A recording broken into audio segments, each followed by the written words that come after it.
أعوذ بالله السميع العليم من الشيطان الرجيم. أعوذ بالله السميع العليم من الشيطان الرجيم. أعوذ بالله السميع العليم من الشيطان الرجيم. بسم الله الرحمن الرحيم.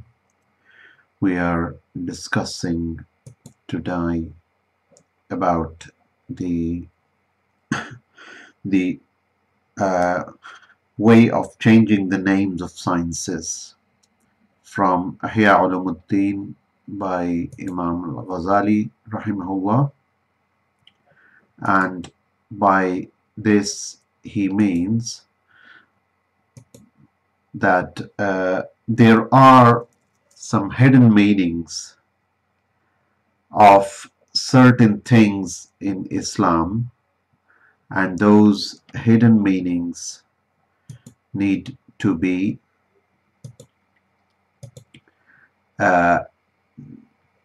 paid attention on.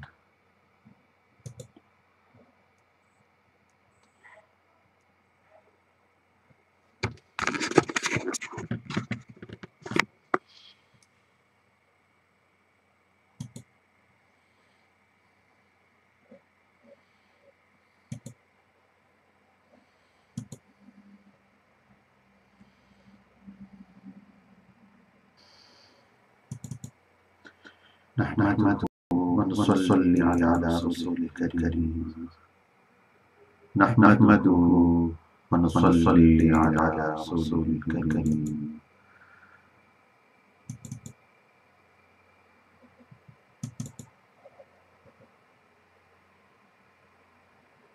نحمده ونصلي على رسولك الكريم. نحمده ونصلي على رسولك الكريم.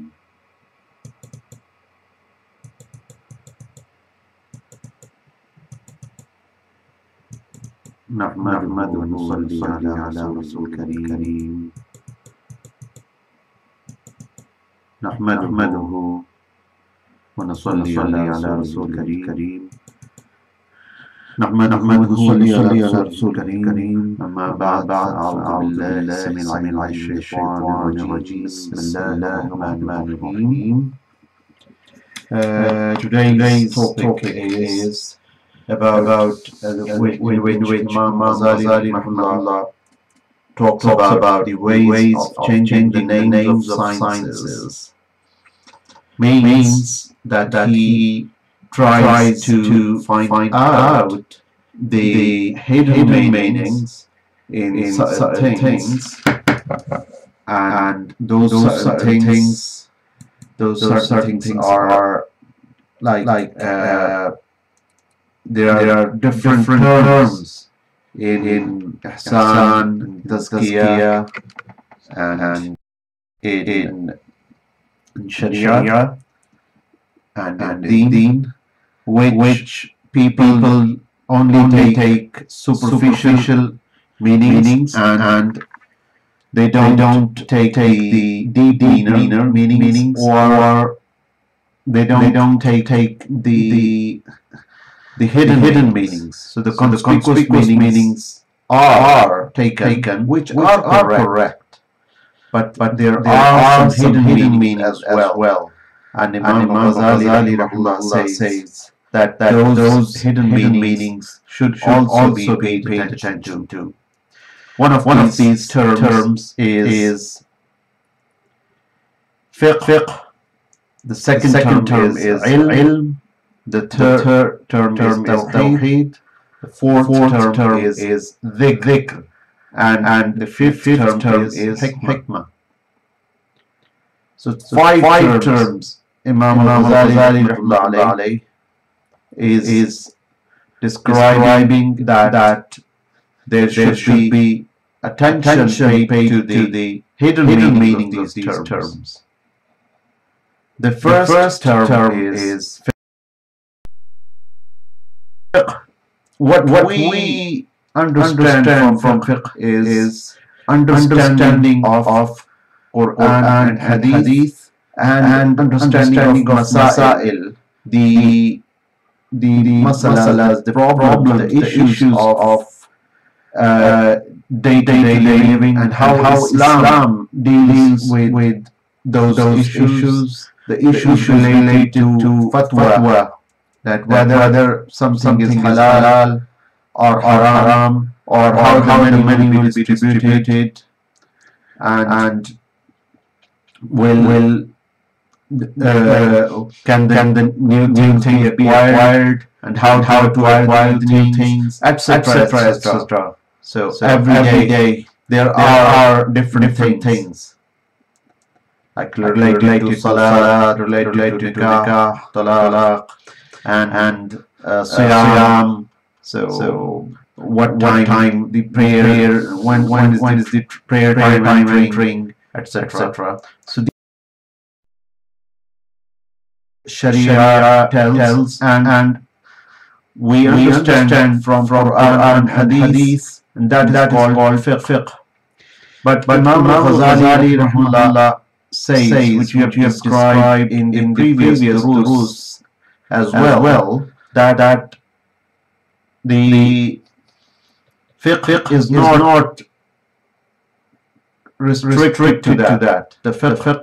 The concept of fiqh is much broader than that, and he gives examples from the ayat of Qur'an, and he even says that is the fiqh which he is describing. So the first term is fiqh, and Imam Ghazali says that new jurisprudence was given to the knowledge of the way to the hereafter, and the acquaintance with the niceties of the defects of souls, and the things, the defect of the souls and things that which spoil the deeds, the grasp of the inferiority of the delights and pleasures of this world, and looking forward to the blessings of hereafter, and the denomination of fear of the heart. So understanding of how to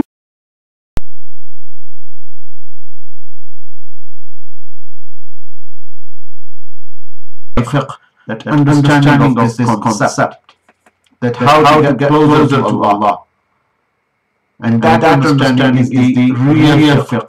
But of course, the fiqh is broader, and it contains all the masail as well.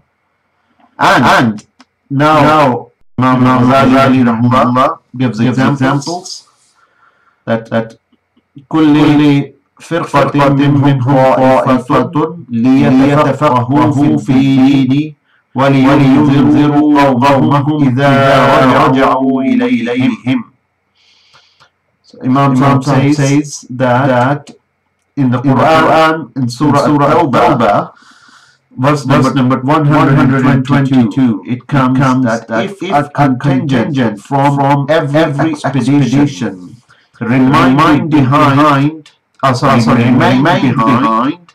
they could devote themselves to the studies in the religion, and admonish people when they return to them. So that is the first example from the Quran. He says, again there are verses from the Quran which are more clear than this, and those verses will be, for example, there's another verse that لَهُمْ قُلُوبٌ لَا يَفْقَهُونَ بِهَا وَلَهُمْ أَعْيُنٌ لَا يُبْصِرُونَ بِهَا وَلَهُمْ آذَانٌ لَا يَسْمَعُونَ بِهَا. Allah Almighty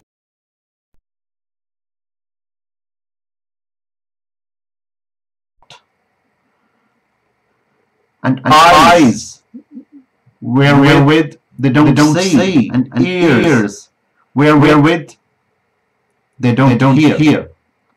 And it's from Surah Al-Araf, ayah number 179. So what kind of understandings? Is it only the understanding of Masail of fiqh, or is it the core meaning of fiqh and the purification of soul which is meant here? And I will take both meanings. It's not only restricted to the Masail of Sharia, but it is also related to the purification and cleansing of heart. Then the next ayah Imam quotes is لأنتم أشد رهبة في صدورهم من الله ذلك بأنهم قوم لا يفقهون. Again, يفقهون fiqh is coming here. So Allah says in Surah Al-Hashr, ayah number 13, of truth you are stronger than them, because of the terror in their hearts sent by Allah. This is because they are men devoid of understanding. So they don't have the real core understanding of deen, and they just take things very superficially. But you take things deeply and deeply understand, and also know how to make connection with Allah subhanahu wa ta'ala. That is the real fiqh. And then there is a hadith as well. It's narrated by Ibn Abbar on the authority of Ali radiyallahu anhu, that the Messenger of Allah sallallahu alayhi wa sallam said, should I not tell you about the greatest faqih or jurisprudent among the people? They said yes. He said it is he who does not make people despair of Allah's mercy, nor does he cause them to feel secure against Allah's schemes, nor does he make them lose hope of Allah's spirit, nor does he leave the Quran in favor of anything else. So the person who is putting hope in people's hearts is the real faqih. And the person who is trying to cleanse people's hearts, that is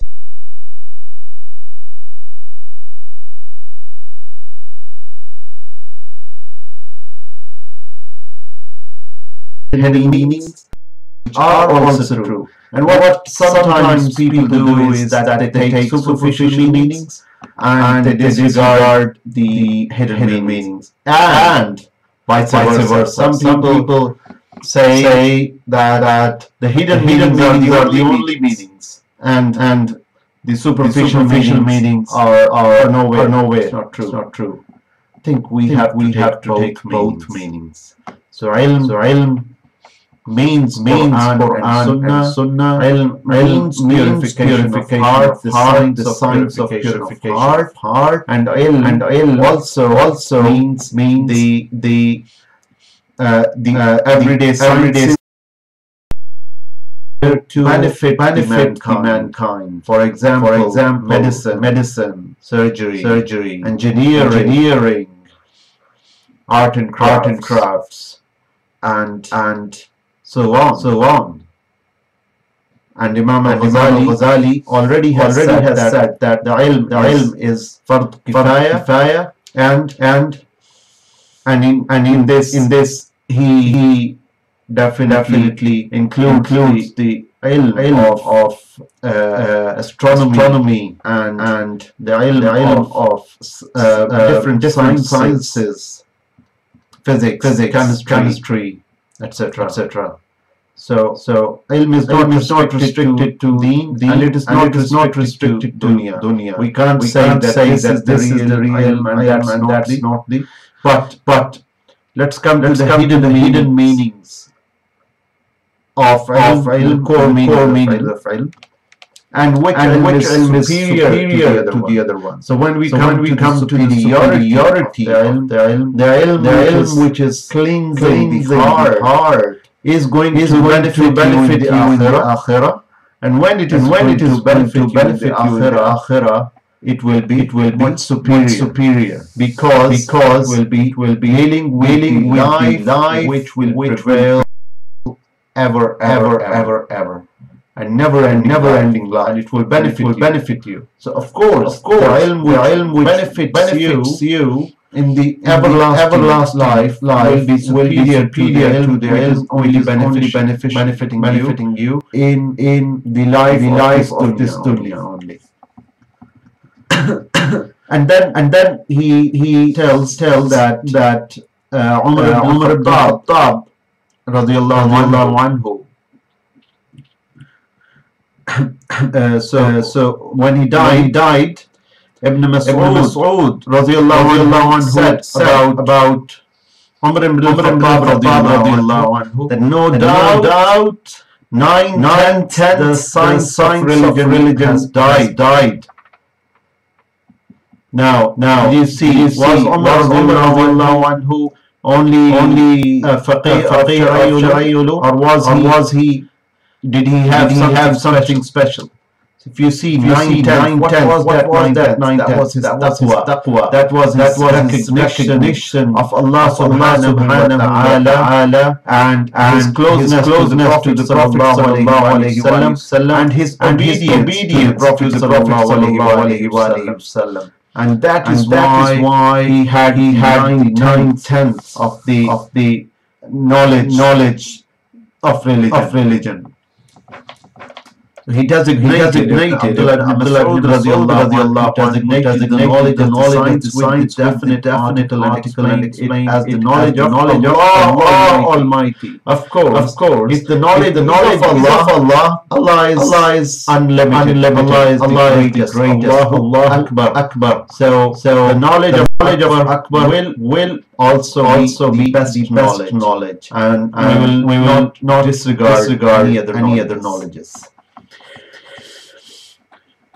Now, the third term is of Tawheed.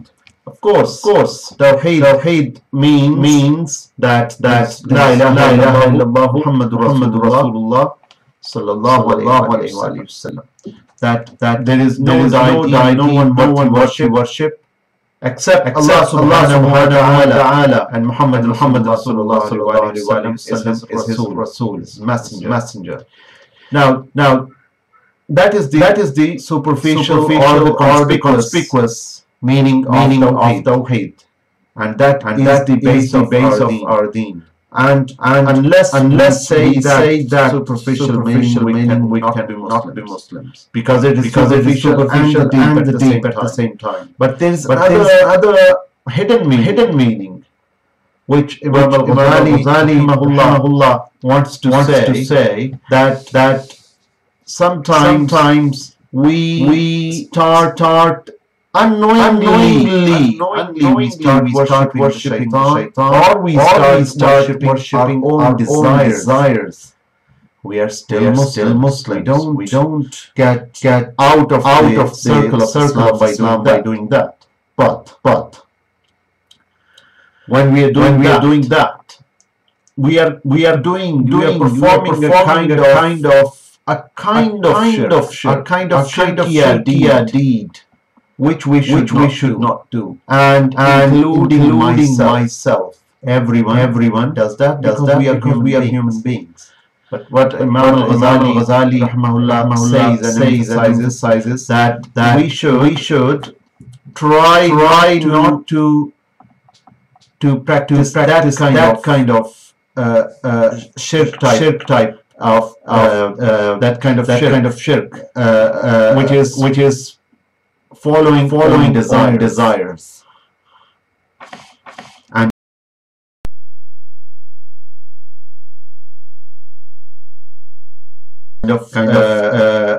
if we see like if our nafs is saying that let's bully that person, we start bullying. If our nafs is saying bite him, we start doing that. If our nafs is saying that let's take some bribe, or let's take something else, or let's do some khiyana in measuring things. So let's not measure things properly, and let's deceive other person. Let's make a lie. So who are we following? We are following our own desires. Indirectly, it is a kind of shirk, which we should abide, which should abstain from, and we should abide by Allah subhanahu wa ta'ala's commands. So now which are the ayat which Imam Ghazali rahimahullah has quoted here, and one ayah is from Surah Al-Jathiyah, that أَفَرَأَيْتَ مَنِ اتَّخَذَ إِلَهَهُ هَوَاهُ.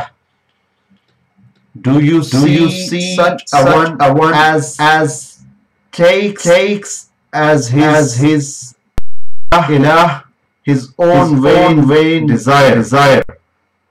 So he starts worshipping his own desire. Did you see that? And it's the same ayah which is not mentioned in Ghazali's book, but it is Surah Al-Furqan as well,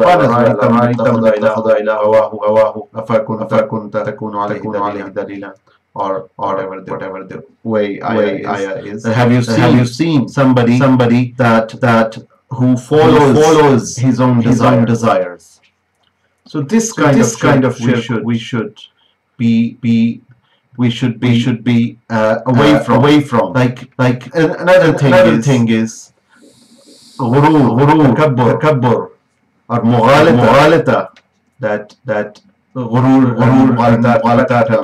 that thinking that I am a superior person, and I'm such person, and let's boast off. So what are we doing? We are worshipping our own nafs by doing that, by being arrogant, and by being cruel to the people, and by blaming people false or true, and especially false blaming, by backbiting, and by gossiping about them. So. And attaining and having like always preoccupied with the wealth, and ignoring about the good deeds, and about getting closer to Allah subhanahu wa ta'ala. So that is we are following, we are worshipping our own desires, and that should not happen. Now the next ayah is that in the Quran it says وَجَّهْتُ وَجْهِيَ لِلَّذِي فَطَرَ السَّمَاوَاتِ حَنِيفًا وَمَا أَنَا مِنَ الْمُشْرِكِينَ. That I have set my faith firmly and truly towards Him, subhanahu wa ta'ala, who created the heavens and the earth. Never shall I give partners to Allah. I will never be from mushrikeen. So we are saying it's a dua. It is from Quran. So it's a ma'sura dua that should say before praying. We are saying this in the niyyah of salah that I'm not one of the mushriks. So do you fear that we can be mushrik? we don't fear that we will be mushrik by worshipping idols. But following our own desires, that is a kind of shirk. That's why you declare to Allah subhanahu wa ta'ala for each salah that I'm not the mushriks. The fourth term is zikr.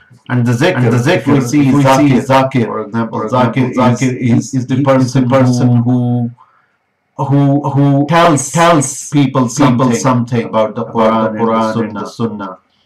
He's the zakir. It's a kind of speaker.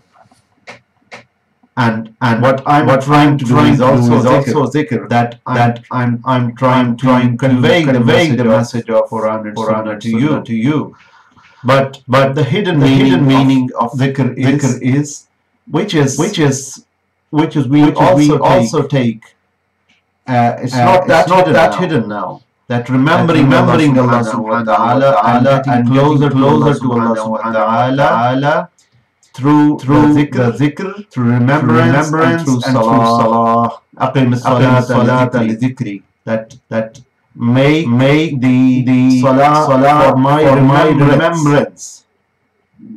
So both ma'na and both ma'ani of dhikr are there, but sometimes we take one ma'ani and we don't take the other one. So Imam Ghazali says that this ma'na, remembering Allah subhanahu wa ta'ala is also very important. وَذَكِّرْ الذِّكْرَ تَنْفَعُ الْمُؤْمِنِينَ. It's in Quran, Surah Al-Zariyat. But give admonition by teaching your message. For admonition benefits of the believers. Admonition benefits the believers. But at the same time, mahafil al-zikr. That is one aspect which is sometimes not followed on. But this is also important that having mahafil where like mahafil of Quran or mahafil of dhikr of Allah subhanahu wa ta'ala, mahafil of salatu salam ala Rasulullah sallallahu alaihi wasallam, mahfil durud sharif. So these mahafil are also very important. So that means that there are a lot of traditions. Assemblies of celebration are praised. It is narrated by the authority of Anas radiallahu anhu. Allah's blessing and be upon him said. The Messenger of Allah, blessing and peace be upon him, said, when you come upon the gardens of paradise, you should stop and enjoy yourselves. Sahaba asked, what are the gardens of paradise? He said, they are assemblies of celebration of Allah's praises. So we should celebrate mahafil, whatever mahfil it is. Could be the Quran, there's hadith, durud sharif, tilawa, recitation, or not, which is the praise of Allah sallallahu alaihi wasallam within the Sharia limits. Similarly, it's narrated on the authority of Hurairah radiallahu anhu that the Messenger of Allah sallallahu alaihi wasallam said, verily, Allah Almighty has roving angels other than those who undertake the guardianship of man, roam earth looking for assemblies of celebration of Allah's praises. On seeing an assembly of celebration, they beckon to one another, saying, come unto your desired objective. Then rover angels gather around these assemblies, and here behold celebrate the praises of Allah and take admonition. So it is important, and alhamdulillah we do celebrate.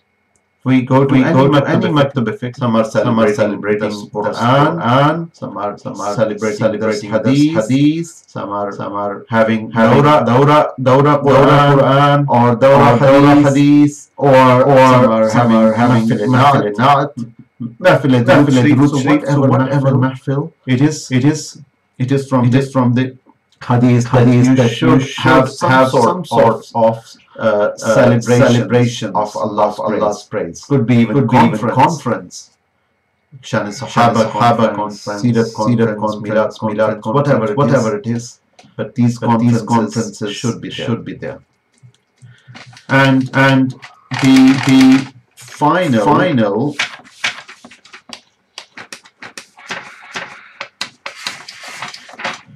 so the final term, we are just cutting it short because many pages. So the fifth term is al-hikmah, which is the wisdom. The term wise now has come to be ascribed to the physician, the poet. Now that's what he says. Even in the time of Imam Ghazali, Hakim was only the physician, the doctor of that time. He was called Hakim.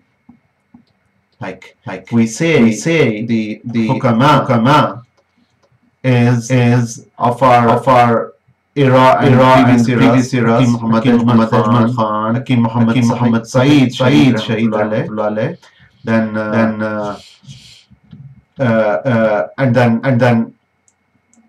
my Piro Murshid, which is Hakim Abdul Majid Khokhar, which is the Murshid of my Murshid is Mr. Muhammad Imam Siddiqui Sahab. So his Murshid is Hakim Abdul Majid Khokhar Rahmatullah. And then there's another very famous Hakim Lahore Tariq Mahmud Sahab.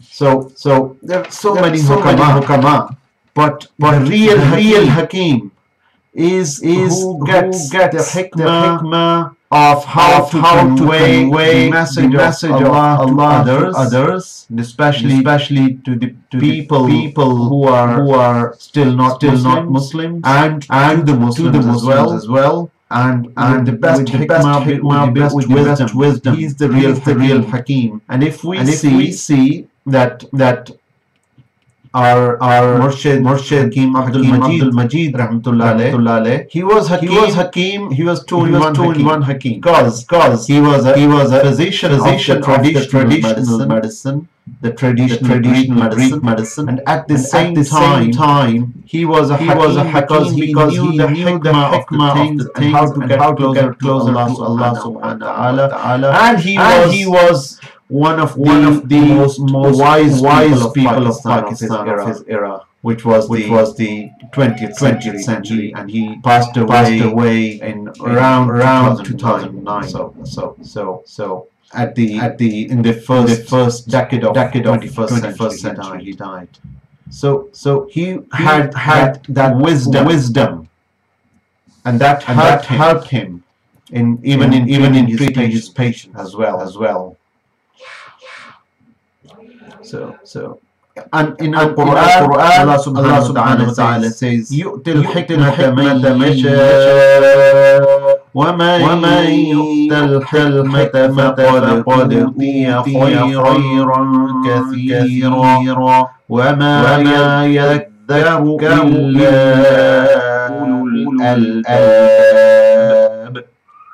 He grants wisdom to whom he pleases. And he to whom wisdom is granted receives indeed a benefit overflowing, but none will grasp the message but men understanding. And it is narrated that Rasulullah sallallahu alaihi wasallam said, a word of wisdom man learns much better than all of this word and what it contains. So may Allah subhanahu wa ta'ala give us tawfiq to grasp the hidden meanings of things as well. The hidden meaning of the terms tawheed and hikmah and dhikr and the fiqh ilm, tawheed, dhikr, hikmah, these terms, and all other terms as well. And we just conclude our session with this. وآخر دعوانا أن الحمد لله رب العالمين.